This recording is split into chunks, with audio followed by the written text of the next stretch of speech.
আপনারা জাতিসংঘ জাতিসংঘ করে লাফান না, জাতিসংঘ এই কথা বলছে। দেখুন নামও দিয়ে দিয়েছে, United Nations rights office spokeswoman Ravina Shamdasani rest concern that the trial held in absentia may not have met all international due process and fair trial standard। কি বলছে?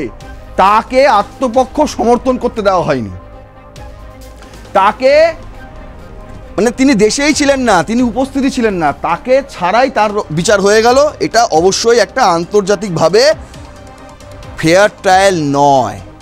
কে বলছে? জাতিসংঘ বলছে যে এটা ফেয়ার ট্রায়াল নয়। তাই we also regret the imposition of the death penalty which we oppose in all circumstance. তাই আমরা এই মৃত্যুদণ্ডের প্রতি আপত্তি জানাচ্ছি, এতে আমাদের একমত নেই। কে বলছে এটা? জাতিসংঘ বলছে, আপনাদের জাতিসংঘ। যদি হাসিনা কার সঙ্গে কি কথা বলেছে সেসব আপনারা মেকানিজম করে একদম তৈরি করে মেটাকুলাস ডিজাইন বানিয়ে সেটাকে নিয়ে এসে আপনি আইসিটিতে আপনি দিচ্ছেন, দাখিল করছেন, দেখুন শুনুন হাসিনার বক্তব্য, হাসিনা এগুলো বলেছিল, সেটা গ্রাহ্য হয়ে যেতে পারে। আর শেখ হাসিনা এখন অডিও বার্তায় যা যা বলছে সেটা আপনাদের কাছে গ্রাহ্য নয়। কি হিপোক্রেসি মাইরি!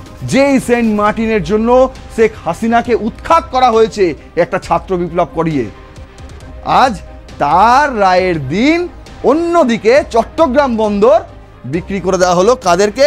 ড্যানিশ কোম্পানিকে। বুঝতে পারছেন পুরো ষড়যন্ত্রটা? গণহত্যার জন্য দায়ী এমন একজন ব্যক্তিকে যদি এরপরও আশ্রয় দেয় ভারত, তাহলে কি হবে?